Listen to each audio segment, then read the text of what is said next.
मोर driver बलमुआ जो बन डीजल से धोवेला। हेलो, ये सखी मिलल मोर ड्राइवर बलमुआ जो बन डीजल से धोवेला। Hello, hello. अरे आगे से टोवेला।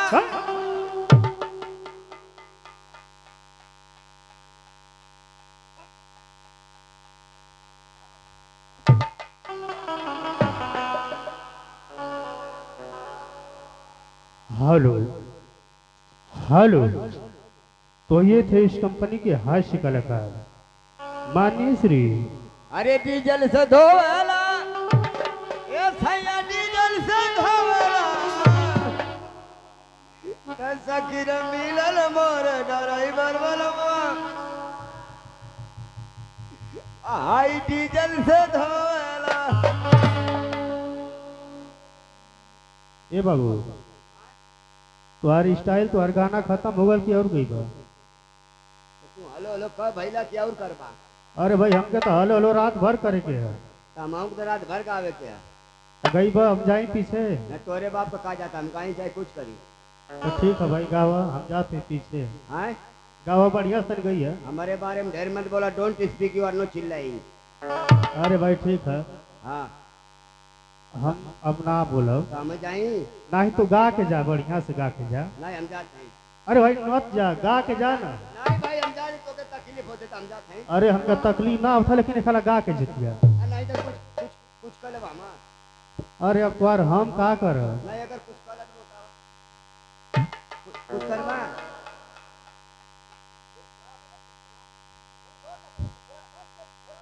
अरे तो उनके काहे के पीछे में लिया होता? का बोले भैया? अरे अरे हम कुछ कहाँ करब पकड़ लई हम? तो उनके काहे के पीछे में लेके आवत हो? जितना हो भाई हमके आई 100 किलो कलास या गिलास जब गिरी तब पता चली कि 15 किलो का। अच्छा, बहुत बढ़िया वजन बा भैया। लाश का जिंदा रहल हुई तो 6 किलो का रहल हुई। हाँ तो सब कब बुझे था। अच्छा तनी गा के जइबो तनी। हाँ 1.5 कुंटल का पैदाइश में हमारा वजन रहल। अरे भाई हम जान गई, तो 1.5 कुंटल का पैदाइश में वजन रहल हुई। माई हमार मीसा थोड़ी धोबी के दे बाबू दे के 2-4 पे पटवा पटक के तरवा पोत के दे दे मुझे घरे। ये बाबू, हाँ आई टोपिया कहाँ से खरीदले हो? पवन वाली आई वाली ये कैसन चौनिया था? मतलब यही में इज्जतिया। अरे तो हम तो इशारा करिए तब इज्जतिया दिखा दिया। अच्छा भाई अगर हम जैसे बरवा झाड़ दे बका कैसे हो? फिर मारे एक बार झटका मारा। कैसे बार झाड़ेला? कैसन चौनिया?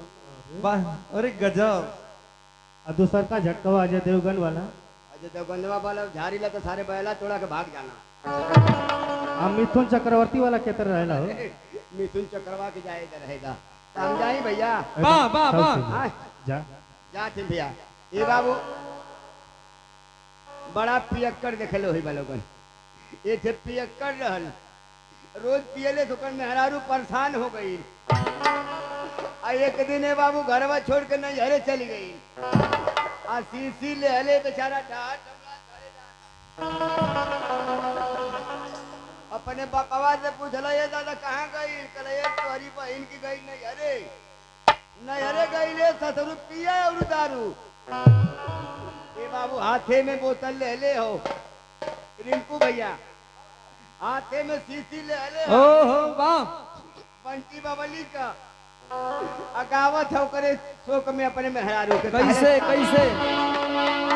कहले बा कि तोहर करनवा ना ये दारू अब आई तोहर करनवा ना। ए तोहर करनवा ना ये दारू ओहो अब आई तोहर करनवा ना।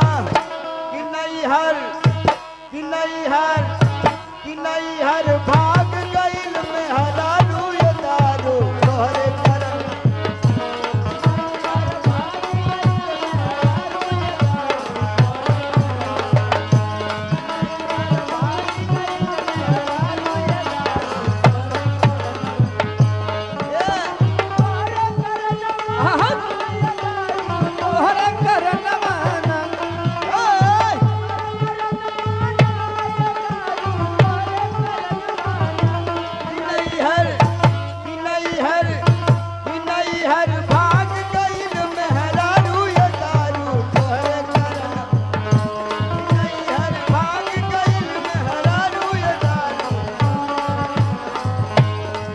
है देखिए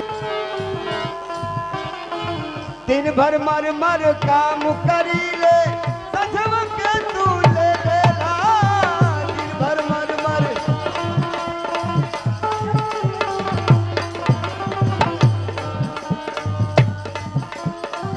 सजवा के तू ले लेला अथवा गोलवा काम करे ना नंदा यतनी दे देला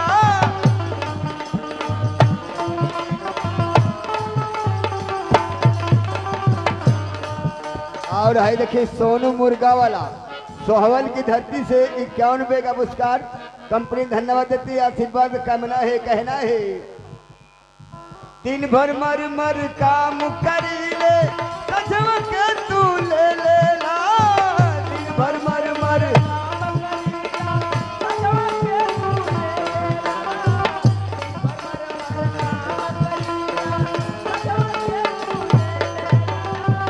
अथवा गोड़वा काम करे ना न तो यतनी दे देला अथवा गोड़वा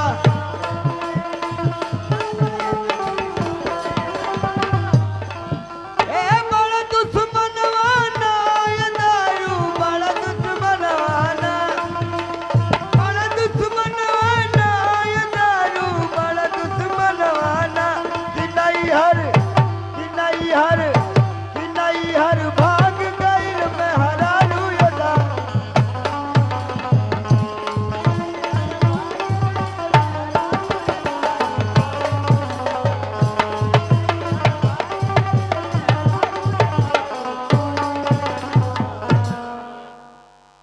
हेलो जी हाँ मेरे दोस्तों, हमारे प्रिय दर्शक बंधु, संगीत प्रेमियों, तो ये थे इस कंपनी के हास्य कलाकार मान्य श्री राधे श्याम रसिया उर्फ निरहु जी, जो कि इसी तरह आप लोग को पूरी रात बीच बीच में हंसने हंसाने का काम करते रहेंगे। तो लीजिए मैं फिर से आप लोगों को रंगारंग